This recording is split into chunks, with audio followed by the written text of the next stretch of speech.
बाग से पिछली बार इतना ज्यादा क्वेश्चन सीटेट एग्जाम में पूछा गया कि हर शिफ्ट में देखने को मिल रहा था, तो आपकी शिफ्ट में देखने को क्यों नहीं मिलेगा बताइए। बाग डालिएगा हेडिंग, और बाग से क्वेश्चंस बहुत आए थे, यहां इवन बाग की मूंछों से तक क्वेश्चन आ गए थे एग्जाम में। देखिए दोस्तों, बाग की अगर मैं बात करूं दोस्तों, तो बाग अंधेरे में ये क्वेश्चन एग्जाम में पिछली बार एक शिफ्ट में देखने को मिला था। इसको याद कर लीजिएगा, मैं गोला मार रहा हूं, यहां पर मैं गोला मार दे रहा हूं। बाघ अंधेरे में हमसे 6 गुना बेहतर देख सकता है। बाघ का गुर्राना 3 किलोमीटर तक सुना जा सकता है। बाघ अंधेरे में हमसे 6 गुना बेहतर देख सकता है। बाघ का गुर्राना 3 किलोमीटर तक सुना जा सकता है। बाघ की बात करें तो बाघ से अगला फैक्ट देखिएगा दोस्तों, बाघ के दोनों कान बाहर की आवाज इकट्ठा करने के लिए अलग अलग दिशाओं में बहुत ज्यादा घूम जाते हैं, रोटेट हो जाते हैं। इसके जो कान है ना, ये अलग अलग दिशाओं में बहुत तेजी से रोटेट होते हैं। हम लोगों के कान नहीं रोटेट हो सकते। आपने देखा होगा भैंस और गाय के कान थोड़े से इधर उधर होते हैं, कुत्ते के भी इधर उधर होते हैं, लेकिन इसके कुछ ज्यादा ही रोटेट हो जाते हैं। जिस तरीके से गर्दन जो है उल्लू की ज्यादा रोटेट हो जाती है, इस तरीके से रोटेट इसलिए क्योंकि आवाज वो महसूस करता है कि किस दिशा से आवाज आ रही है, कहां पर उसको जाना है, कहां शिकार है। बाघ मौका अनुसार अपनी आवाज बदल सकता है और शिकार को कैप्चर करता है। ये भी बात दिमाग में बैठा लो। यहां से क्वेश्चन आया था सीटेट में, मूंछों से क्वेश्चन एग्जाम में पूछा गया था।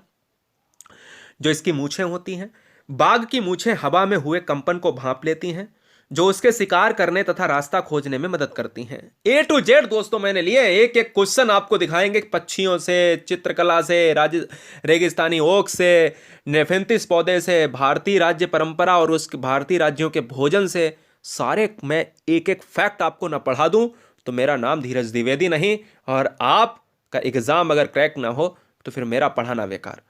एक बाघ दूसरे बाघ की दुर्गंध को तुरंत पहचान लेता है कि भाई इस इलाके में कोई बाघ आया था। आइए मधुमक्खी पालन से संबंधित पढ़ते हैं। भाई जितना पढ़ना ईमानदारी से पढ़ना, जितने का मतलब है कि अगर एग्जाम देने जाना है तो 100% वीडियो कंप्लीट करके जाना है, बस इतना। अपने आप में बहुत ईमानदार रहना, क्योंकि आपको अपने माता पिता और परिवार को रिजल्ट देना है, ठीक है। मधुमक्खी पालन से जो क्वेश्चन आते हैं आइए जानते हैं।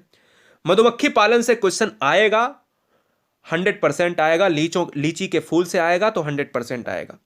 मधुमक्खी क्या है, तो मधुमक्खी एक सामाजिक कीट है। मधुमक्खी क्या है, तो bee is a social insect, ठीक है ना। मधुमक्खी एक सामाजिक कीट है। इसमें एक रानी मक्खी होती है। छत में कुछ नर यानी ड्रोन होते हैं, कुछ मक्खियां काम करने वाली होती हैं, ठीक है। यह आपको याद रखना है। मधुमक्खी के डंक में फार्मिक अम्ल होता है, यह मैं आपको बता देता हूं। मधुमक्खी के डंक में जो डंक होता है, इसमें फार्मिक एसिड होता है जो स्वेलिंग कर देता है, यहां तक कि लोगों की मौत भी हो जाती है। मधुमक्खी का जब प्रहार होता है, अटैक होता है, और बहुत लोग इससे मरे भी हैं, ठीक है ना। तो फार्मिक अम्ल कहां होता है, मधुमक्खी की डंक में होता है। मधुमक्खी ज्यादातर लीची के फूलों पर मंडराती हैं, इवन बहुत सारे फूलों पर ही मर जाती हैं, जैसे सूरजमुखी का पौधा हुआ, गेंदे का पौधा हुआ, इस तरीके से जितने, गुलाब हुआ, हर जगह से रस को चूस कर लाती हैं और एक छत्ते का निर्माण करती हैं, लेकिन लीची के फूल पर ज्यादा मंडराती हैं। क्वेश्चन आ जाए कि लीची के फूल कब खिलते हैं, तो लीची के फूल जो है फरवरी में खिलते हैं। ये मैंने अपनी वीडियो में बताया था। आज मैराथन है तो आपको पढ़ना पड़ेगा। आज मैराथन है तो मैराथन बहुत अलग है, ठीक है ना। ये अक्टूबर से दिसंबर के बीच में अंडे देती हैं। जो मधुमक्खियां होती हैं ये अक्टूबर और दिसंबर के बीच में अंडे देती हैं। लीची के फूल फरवरी में खिलते हैं। मधुमक्खियां ज्यादातर लीची के फूलों पर जाती हैं। मधुमक्खियों में अम्ल होता है फार्मिक एसिड, जो डंक में होता है। यह बात दिमाग में आपको बैठा लेना है। क्वेश्चन यहां से आता है स्टेटमेंट में, छत्ते में कितनी मधुमक्खियां होती हैं, छत्ते में एक रानी मधुमक्खी होती है। कुछ नर मधुमक्खी, बहुत सारी काम करने वाली मधुमक्खियां भी पाई जाती हैं। कुछ नर भी होती हैं जिनको ड्रोन कहा जाता है। एक रानी मधुमक्खी होती है जो काम नहीं करती है। बहुत सारी काम करने वाली अलग मधुमक्खियां होती हैं। छत्ते को संभालने वाली एक रानी मधुमक्खी छत्ते को भी संभालती है, ठीक है ना। जब एक मधुमक्खी को रस पता चल जाता है तो वह एक विशेष प्रकार का नृत्य करती है, जिससे दूसरी मधुमक्खियों को पता चल जाता है। When a bee find nectar, it start dancing in special way and other bees also come to know after it। यानी जब मधुमक्खी को एक मधुमक्खी जाती है, घूमती है, पता चलता रे यहाँ पर हनी मिलेगा, यहाँ पर रस मिलेगा, तो वहाँ से नृत्य करना शुरू कर देती है, जिससे और मधुमक्खियों को पता चल जाता है और वो मधुमक्खियाँ आकर उन रस को लेती हैं, ठीक है ना। ये आपको याद रखना है। मधुमक्खी की बात करें दोस्तों तो मधुमक्खी पालन हेतु वॉक्स का प्रयोग होता है, जिसकी कीमत 2000 रुपए की होती है, जिसकी कीमत 2000 रुपए की होती है। और बॉक्स कुछ इस तरीके के लगा लगा के तैयार किए जाते हैं, जिससे मधुमक्खी आएगी, उसमें चीनी का घोल भी डाला जाता है। मधुमक्खी आएगी और इसमें छत्ते का निर्माण करेगी, शहद होगी, और शहद से फिर क्या होगा, लोगों को मुनाफा होगा। अगर हम बात करें तो यहां पर चीनी, ये बहुत फैक्ट एग्जाम में पूछा गया है।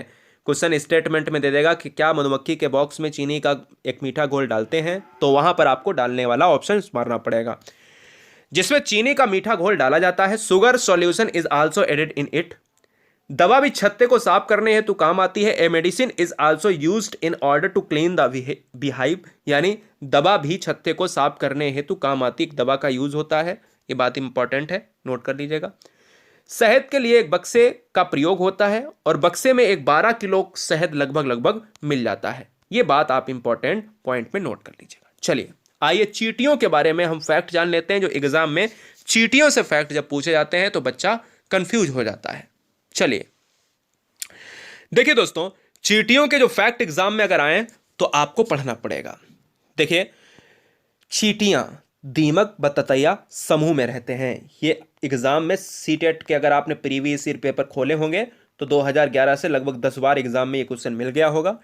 Ants, termites and wasps also live in groups, यानी दीमक, ततैया व चींटियां ये समूह में रहते हैं, एक ग्रुप्स में रहते हैं। ये बात दिमाग में बैठा लेना है। इनके डंक में भी फार्मिक अम्ल पाया जाता है। याद रखिएगा, चींटी एक कीट है जो सामाजिक कीट के अंतर्गत आता है।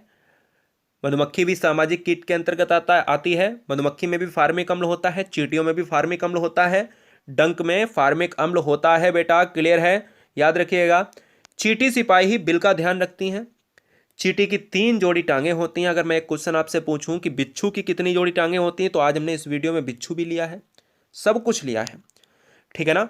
तो ants have 3 pair of legs, चींटियां 3 जोड़ी टांगे रखती हैं, ठीक है ना। चींटियां भले ही आकार में छोटी होती हैं, लेकिन वह अपने शरीर से लगाकर 10 से 40 गुना तक वजन उठाने में सक्षम होती हैं। याद रखिएगा, अपने शरीर का 10 से 40 गुना तक वजन उठाने में, 10 से 40 गुना। इवन कहा जाता है कि वो 3 से 4 गुना वजन उठा लेती हैं, 10 गुना भी वजन उठा लेती हैं, लेकिन 10 से 40 गुना जैसी जैसी चींटी होती है, क्योंकि चींटियों में भी बहुत सी प्रजातियां होती हैं। चींटियों में अगर हम बात करें तो एक बुलेट चींटी होती है। बुलेट चींटी, इसका डंक बहुत खतरनाक होता है और यह एक खतरनाक चींटियों में से एक है। बुलेट चींटी का सबसे बड़ा डंक होता है, सबसे जहरीला डंक होता है। याद रखिएगा, बुलेट चींटी जिसका डंक बहुत ही खतरनाक होता है। क्लियर है, यह बात दिमाग में बैठा लो। लाल चींटियां ये छोटे मोटे जानवरों पर हमला करती हैं। लाल चींटियां अपने अंदर एक एसिड रखती हैं, यानी जिसका नाम है फार्मिक एसिड, नाम का एक विष होता है, उसको इंजेक्ट कर देती हैं, ठीक है ना बेटा। ये बात दिमाग में बैठा लेना। लाल चींटियां फार्मिक एसिड नाम का एक विष रखती हैं जो इंजेक्ट करती हैं दूसरे के बॉडी में, सबको पता है।